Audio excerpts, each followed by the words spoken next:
Welcome to Africa's LSP podcast, where we explore the world of translation, interpretation, and localization, as well as connect with the language industry's top players. From language service providers to the businesses and individuals who rely on their services, we'll be delving into the challenges, opportunities, and trends shaping the industry. Join us as we discover the power of language and the impact it has on connecting Africa and the world. Brought to you by Bolingo Consult, Africa's LSP podcast is the go-to podcast for all things language in Africa. Oftentimes, when you mention project management in low-resource locales, especially in the context of Africa, it comes with peculiar challenges. And the most common challenge that localization project managers face include communicating effectively with language professionals, managing workflows, and deadlines. And so we're excited to announce to you that we have a young lady here to tell us about all of that and what she does to overcome it. We're glad you have made the time to join us on another edition of Africa's LSP podcast. My name is Grace Hamwa Ajiman, and it's good to have you. Mary Nanafi is Project Manager of Bolingo Consult. Mary, thank you so much for joining us on the show today. Thank you, Grace. I'm glad to be here. Project management in low-resource locales is something that needs to be talked about more often because I believe that the more we talk about it, the more we have the ability to work on them and make sure that they are no longer classified as such. So I'm excited to be here to speak on this topic. We're also happy to have you on our show. We want to get up close and personal with you. Tell us a bit about yourself, what you do, where you grew up, and all of that. Okay. As everybody already knows, I'm Mary Nanafi.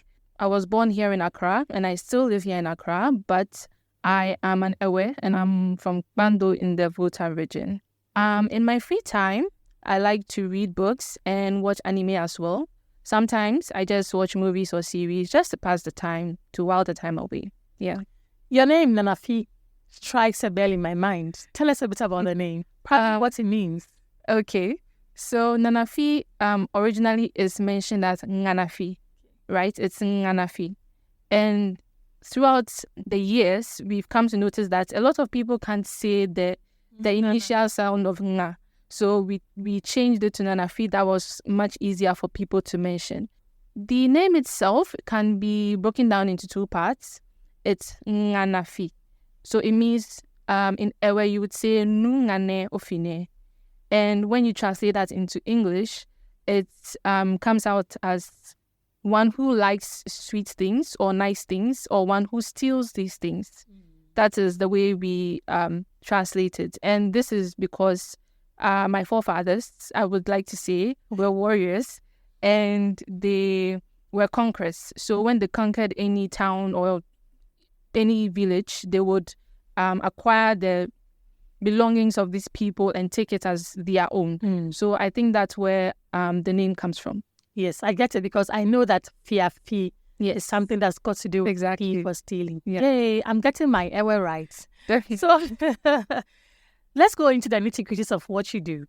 Tell us a bit about what you specifically do at Bolingo Consult as a project manager. What do you specifically manage? So at Bolingo Consult, I manage translation projects, interpretation projects, media localization.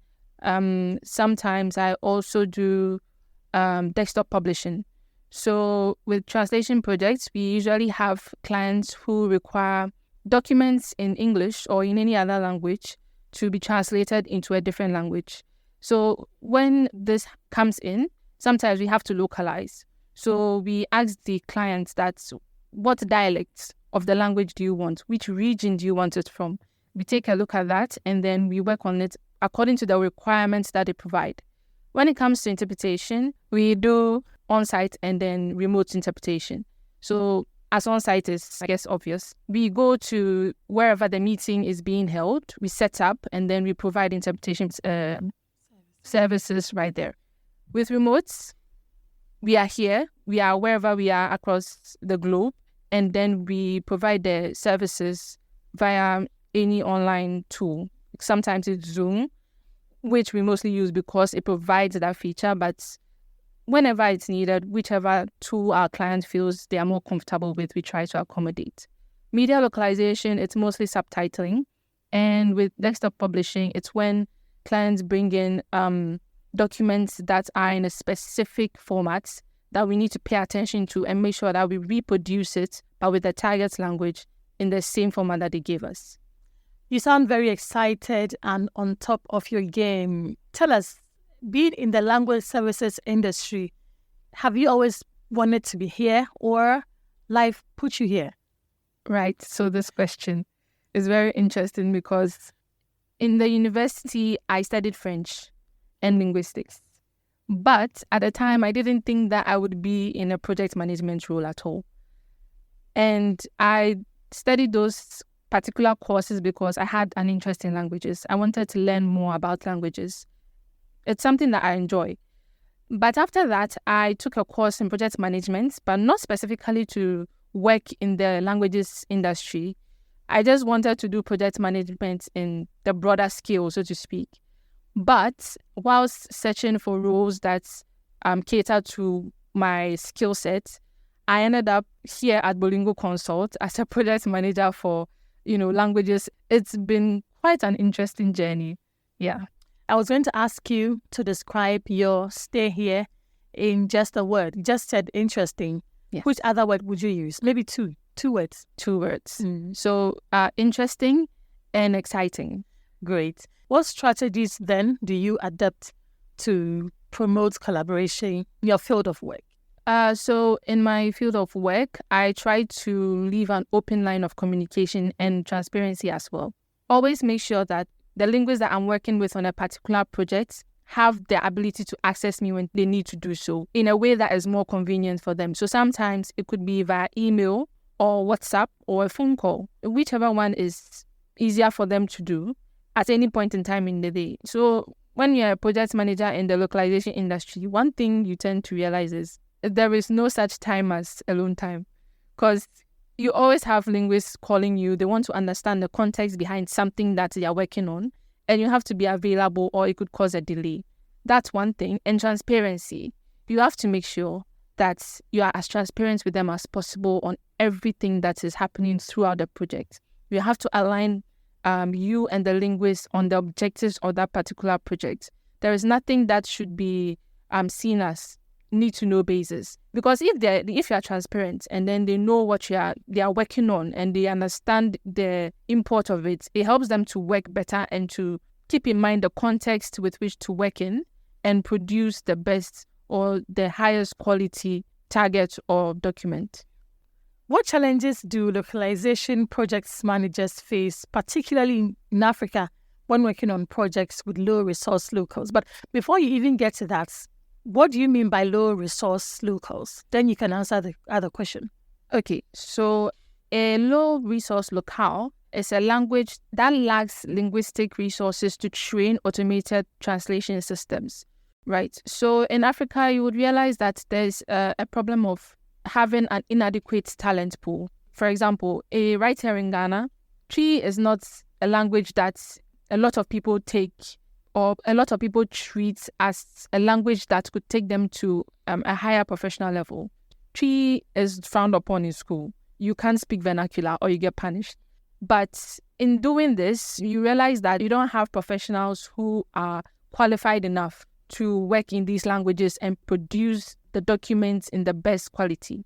So you have people coming in, they say, I speak Twi, but you can't write Twi, or you can't translate from Twi to English or vice versa.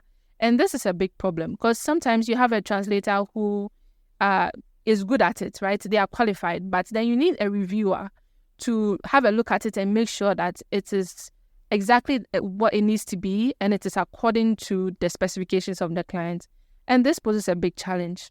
So many languages in Africa have this very same problem, and it can be quite hectic as a project manager when you're working with some of these languages. Another thing is communication.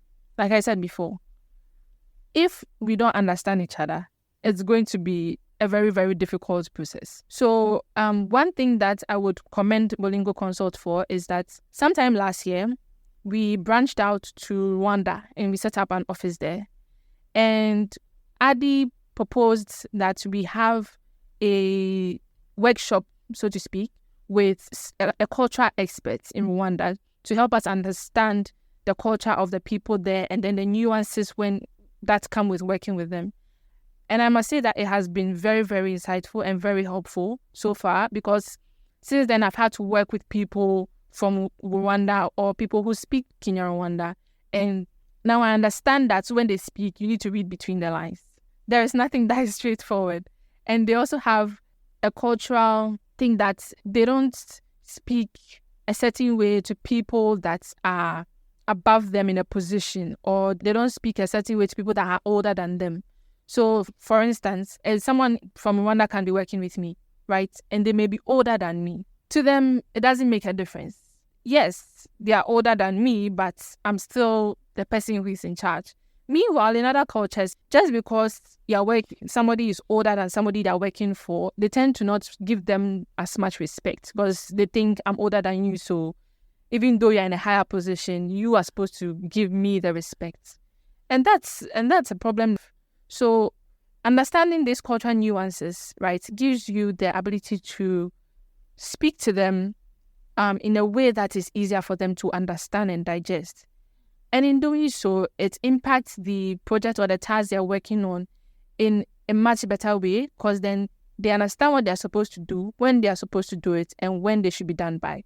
So that's something that is a challenge, but can also be rectified if we have the right mindset.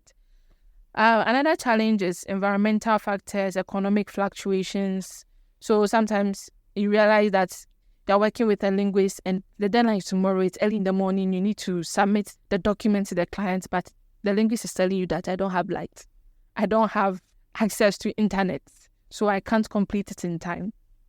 It leaves you, the project manager, open to a lot of issues because you can't complete the task when you told the client you'd complete it. It's a big challenge that we have, and to fix such a problem, it's always better to have a backup plan. So yes, you may be working with one linguist, but sometimes you have to consider the fact that they may not always be available, or they may not be able to complete it within the period of time that you give them. So you need to find somebody else who is also available during that same time to do the work they need to do. Or if that's not a possibility because there's not enough resources, you can always just inform the client that there's going to be a slight delay. We apologize, but we assure you would have it by this period of time, or by tomorrow, or the day after. Yeah, exactly. So those are just a few challenges that we face. Mary, you keep mentioning the linguist. How do you come by them? How do you source these linguists? So I would say that sourcing of linguists is usually not my expertise. We have Alberta at Bolingo Consult here, who is the human resources or the vendor manager. So she's the one who usually has to source linguists. But on some off days, I would have to also source them to assist, because it might be something that might need immediate attention.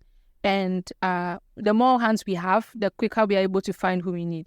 So when we are sourcing for linguists, we usually go to some platforms that provide these services. So one good one that I usually use is pros.com, where you have linguists who work with different language pairs. They have profiles, and on these profiles they already have the rates that they take. They already have the language pairs that they work with. Some of them also have their contact information, their qualifications. So you're able to see who can provide you the best service, and you're able to reach out to these people. Sometimes too, you can just go to LinkedIn. You go to LinkedIn, you put in a keyword, Akan, or maybe Kinyarwanda, or French, Spanish. Some of these people have the language they work with on their profiles, or it might just be translator. So you can just put in translator or interpreter and it pops up. Then you can filter according to region, or you can filter according to the country that you want them to have the expertise with. And in doing so, you are able to find some of these people. But when it comes to low resource locales, languages that are much harder to find, it's always best to have interact with people that could be on the ground, right? So maybe you need a language from a country like, let's say Ethiopia, right? And in this country, when you go, you can't go there yourself, right? And you could search for them online from morning to night, and you won't find anybody that you're looking for. So it's always just best to reach out to people that you might know in these regions, or people who might know people in these regions. So it's all about finding networks. So I know somebody, and then that somebody knows somebody who knows somebody who knows somebody. And usually that's the way we go about it. Yeah. And once you find the contact details of these people, it's the first things we ask for is your CV. So I would advise that if you're a language specialist, please always make sure to update your CV with the languages you worked on or the past projects that you've worked on, so that once you send it to us, we're able to see what qualifications you have and also take them into consideration when figuring out where to put you. These are things that we put into consideration. So sometimes you would have a call out, right, for people who provide services in a particular language pair. And you will find that a lot of the people that actually respond to these calls for these applications don't actually have any experience in a language. They didn't study for it. They didn't study to be translators. They didn't study to be interpreters. They don't have any experience working in the language, but they claim to be linguists. Now, I understand that everyone has to start from somewhere, but I would advise that before you label yourself as a professional linguist or as a professional language specialist, you have some sort of background. Having a degree is great. Having a PhD or a master's is amazing. Having some experience, any experience at all, translating documents. So this is something you might consider, doing internships at different places that need translators or interpreters. So you might find that your local church, they need interpreters. That's a great place to start. They need translators. They need people who can give them the ability to bridge that gap that they may be facing in the community. Amazing. Put that on your CV. Send it to us. And once we review it, we might take you through a test. You pass, and there you go. We have a request for your language. We let you know, and then we begin working on it. So that's those are some of the few ways that we source for linguists. And like I said, please learn the languages so that when we are looking for you, it's much easier for us. Wow. So to our listeners out there, when you enter Bolingo Consult, Mary is probably one of the first people you see behind her desk. Tell you what, the first time I came here, I'm like, who is this lady who is so busy behind her computer with her headphones so big around her ears? I now understand why she's always behind her computer, because she has to go through all of these challenges and still deliver on time to make sure the client is satisfied. Mary, big ups to you. Thank you. I won't judge you no more. I now understand why you're always behind your computer. So tell us how you navigate your way through these challenges. What are the strategies you've adopted over the time to go through these challenges and make sure you deliver on time to your clients? So to mitigate some of these challenges or to find ways and means around it, I've come to realize that when it comes to communication, like I said, I always make sure to have a conversation with the linguists before we start a project to understand what their mindset is and what they require to be able to complete it in time. And it's a big time saver because they can tell you that this week, I know that I won't have light for this period of time. So if you're going to inform the client when the deadline is going to be, you should put a little bit of a buffer so that you can make up for that lost time. And it's really, really helpful because if I understand when the deadline is going to be, I don't have to panic when it's close and then I realize that maybe we need to push back a little because I'm aware. I know this is a possibility or this could happen. And in informing me too, you've let me know that I need to find somebody else who can also assist when you're not available so that we can all make up the time that has been lost. And it's very, very helpful. Another thing too is to always put into consideration the tools that you're going to use, right? So in the localization industry, we have tools that we call CAT tools that we use in our day-to-day processes. So sometimes when you are working on a project, a client might come to you and say that, I want you to use this particular tool, nothing else. And you don't have a choice. Maybe you've not seen it before, you've not worked with it before, and you have no choice but to learn it because that's the requirement. And in Africa, you would realize that a lot of linguists and language specialists don't know how to use these CAT tools. They are not technologically savvy, right? People who know, especially low resource locales, you find that those who are really, really good at it, or people who have the qualifications to work on those languages, are of the older generation, and they find it a bit difficult to navigate around computers and technology. It can be quite tedious, let me tell you. But sometimes you just have to sit with them and walk them through it. So usually what we do is we have a training session. We tell them that this is the software we are going to use. If it is, and most of them are online. So you don't have to install anything, no long processes. You just go to the platform, you sign up or you sign in if you already have an account, and then we walk you through the processes. We let you know this is where you need to go to access what you need to work on. And then in doing so, they get used to it. And then there's no longer that barrier of, I don't know how to do it. I haven't used it before. And then it makes the process smooth.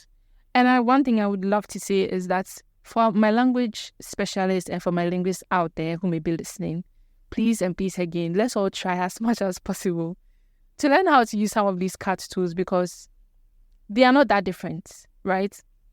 So you may be well versed with one CAT tool, but it's not so different from the next one that you may not be able to navigate or find your way around it. So we should always be open to working with new technology as and when it comes in, because the space is evolving, the industry is evolving, the world is evolving. And I believe that we all need to keep that in mind and then run with it as much as possible. That brings me right to my next question. The world is changing. Clients' needs are growing almost every day. Tell us some of the tools you've had to adopt or even the skills you've had to adopt to your already existing skill set that help you meet the demands of your clients. Maybe somebody will pick one or two from you. There are a lot of them out there and they're very helpful because once I put or I upload the project into one of these CAT tools, I'm able to set a deadline, which the linguist can see. I'm able to set the language, which the linguist can see, because sometimes these languages come with different regions. So it could be Spanish, but Spanish from a specific region. It could be from Mexico or another part of the region. So it's something that is very, very helpful. And it also helps me follow the progress of the linguist. So sometimes that is the best way to know whether you're going to make the deadline or not. Because I can see 2 days to the deadline that the linguist hasn't even started. Then I know that I have to find ways and means to make up for all the missed time that he was supposed to be working. So you take a look at some of these tools and then they're very, very helpful in managing day-to-day projects, managing several projects at the same time. It's also very helpful because on a very busy day here in Bolingo Consults, I can be working on 3-5 projects at the same time. I won't be surprised. Right. So you can imagine some of them have varying volumes as well. You can have 11,000 words. You can have 100,000 words, but you can also have a little as 20 words. And you need to be on top of your game with each and every one of them throughout your day. So using these CAT tools is very, very helpful. If I can see what is happening in real time, then I can make plans to mitigate challenges that may arise during the course of the project or the task that is being worked on. Also, one skill that I've had to perfect is being able to communicate effectively with. Communicating effectively is not the right phrase to use. I've learned how to be more diplomatic in my speaking, I would say, because you realize that a lot of people can take offense from the smallest things. So you need to be diplomatic in the way you speak. You need to be more nuanced. You need to be more subtle about the way you want to say certain things, so that they don't take offense or they don't see it a different way. So that's one skill I'm very proud of. So now I can speak to people and, they take the best part of what I want to say and everything else is just in the background. Let's go back to the Rwanda example of giving respect to who respect is due. Have you come across in any time in your field of work, the gender divide, where somebody says, okay, you are the project manager, yes, but you're a woman and you can't order me around, or you can do this to me. Has it come up in any way? I have had the privilege of never experiencing that, I would say, because I feel when working with some of these linguists from these various regions, they don't have any gender bias. Well, in my case, I haven't seen them use it with me. Did you get? So I haven't had anybody say, oh, you're a woman, so I can't work with you, or you are younger than me, so I can't work with you. Usually, they don't even know how old I am, or they don't see my age or what age group I'm in. So it's usually irrelevant. All they need to know is I'm the one managing this project. It needs to be done by this time in this language, and that's that. But I guess in some situations, you might have something come up, such as, let's say, let me look for a very good example. So I had the opportunity to work with some linguists right here in Ghana, and these people thought I was demanding because I asked them to do what they were required to do. The client came in with a task with very, very, very specific instructions. I mean, it was an entire page of instructions that you have to look at meticulously to make sure that you follow each and every one of them as much as possible. Because if you don't, they'll keep coming back. And it's not a good look for us as the people who are working or relating with them. And it's not a good look for you, the linguist. So I try as much as possible to make the process smooth for everyone. I explain the instructions and I let them know that if at any point in time there's an instruction you don't understand, you can always come to me and I'll be willing to assist you. But in the end, they ended up submitting the final document, right? And it was a group of people. Some of the linguists submitted it. It was great because they followed all the instructions that were provided. But then I had one specific person and they didn't even bother to read the requirements that was given. They didn't read the instructions. And because of that, it caused a delay. So I sent information to the client letting them know that we have some of them ready, but they might have to wait a bit to get the rest of the documents. And then I reached out to the linguist letting them know that, hey, this is the situation. You didn't do the work according to the instructions or the requirements that were given. So you need to redo it or just fill in the ones that you didn't do correctly because there's comments everywhere. And then you can just resolve it in the shortest possible time. And we can all have a happy day and deliver in the easiest possible way. But for them, it was me I was nitpicky to them. So they felt I was being difficult because I didn't want to slack on the quality of the document or the quality of the text that they were working on. And I had to keep doing back and forth with this person. They would come to me that, hey, I'm done. I would check and it's still the same thing. They didn't even bother to change anything. Hey, I'm done. Still the same thing. We had to do this back and forth, till eventually they stopped even talking to me or replying to my messages, and then they were talking to somebody else who was also, familiar with the project because they felt maybe I was being some way about it. But I don't know. I did see it that way, but I guess that's an instance where I've had to deal with maybe this kind of situation. But other than that, everything else has been good.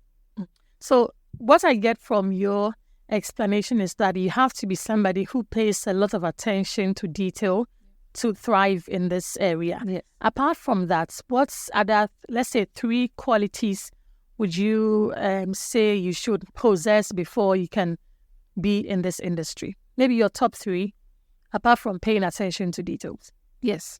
So apart from that, another quality you need is time management. Because if you can't manage your time, you're always going to be behind on everything. You need to make sure that you have a system for managing your time so that everything is worked on when it needs to be worked on and there's nothing left behind. Another thing is organization. You need to know where everything is at all times. You need to know what level this task is at, or you need to know what period of time is left for this one to be complete. You need to know where this document is. You need to know where this document has to go right after it's completed here. You need to know who needs to work on what. It's a whole thing, but I believe when you get used to it or you've been working with it for quite some time, you get really good at it because you don't really have a choice. So yes, those are two things. So time management, organization, being attentive to details, and also negotiation. So if you look at all the hurdles and the challenges and all the headaches and stress that your work comes with, and a little girl walks up to you and says, Mary, I love the work that you do. I'd want to enter the industry and do the same thing that you're doing. Would you advise that young girl to still do the same thing? Yes, I would 100% advise them to do the same thing because, like I said before, I love languages. I don't know why. I don't know. Maybe it was because of the household I grew up in. I mean, I grew up in an Ewe household, but I went to a school where I had to learn Ga. Then I went to another school where I had to learn Chi. Then at the end of the day, I went to university and I went to learn French. So for me, languages is something that is very dear to me. And also, I love what Bolingo Consult is doing because our vision here is to raise the profile of African languages, right? To make sure that it's something that we cherish. It's something that we advocate for. It's something that we make sure people everywhere around the world understands that this is our language. We can communicate in it. We are fluent in it. We are proud of it. And it's something that is a part of our heritage. I mean, I'm an Ewe, like I said before. I love telling people I'm an Ewe.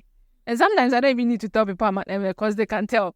But for some people, their language is not something that they are very fond of, or it's not something they are very proud of. And I would say that is a mindset that we need to let go of as people that have diverse backgrounds and diverse languages. Someone can be born into a household with 2-3 languages, right? They have to learn all of them and they feel one is more superior to the other, which is not the case at all. Because all of our languages are beautiful. They need to be preserved and we need to show how proud we are of them. So I would tell this little girl that, yes, my job can be a bit hectic sometimes because some days you can't sleep. There's so much going on at the same time.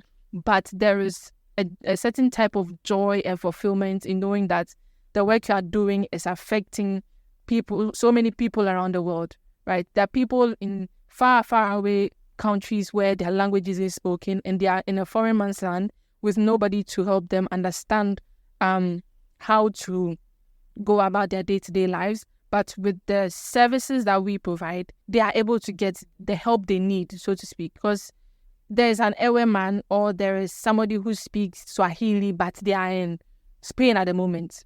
So they need an interpreter. That's what we do to make this person feel comfortable and welcome in the country they are in, even though there might be no one around them who speaks their language. So it makes a big, big impact because we are trying to, like I said, we are raising the profile of these languages around the world. Now we have more and more requests from companies across the globe other than Africa who are requesting for African languages. You find that some of them want languages from parts of Africa that one might think are obscure, right? But that's the job that we are doing. If we don't bring these languages to the limelight, they won't be taken as seriously or they may not be considered languages that need to be preserved. So it's always a good feeling to have, and I can say that it's worth all the stress and the challenges that you have to go through. Yeah. So Mary, I should be wrapping up with you, but from your experiences on the field, would you say that the collection of African languages we have now are languages that are in demand based on the requests that you get from your clients? I would say that some or most African languages are in demand because we have recurring requests every single day, every single month. And I would encourage as many people as possible to start taking pride in their languages. Learn your language, be more interested, be more inquisitive. Because if you learn your language and you're good at it, and you can read, you can write it, you know the cultural nuances of it, you understand the different contexts of your language, you can always enter the languages industry as a translator or as an interpreter. It's always great to have a degree in the language that you want to translate for or interpret for. So it's important, it's interesting to see. And I would say that, yeah, it's in demand. So learn it so that you can also make money, because money is very good. Great. Money is very good. Yeah. So before you go, I want you to send out a message to our listeners in your Ghanaian language or in your African language. Any message, any goodwill message. So let us know what you're going to say in English and then say it in Mawuena. Yeah, that's that. So what I'm going to be saying is thank you for joining us here today, for listening to Africa's LSP podcast, and for also joining us here at Bolingo Consult. So I want everyone to know that they should be proud of their local language, and they should be interested in propagating it to others so that they can also enjoy their languages as well. Mejiba mesiame ninyabe medakbenami bem egbe meva Africa's LSP podcast.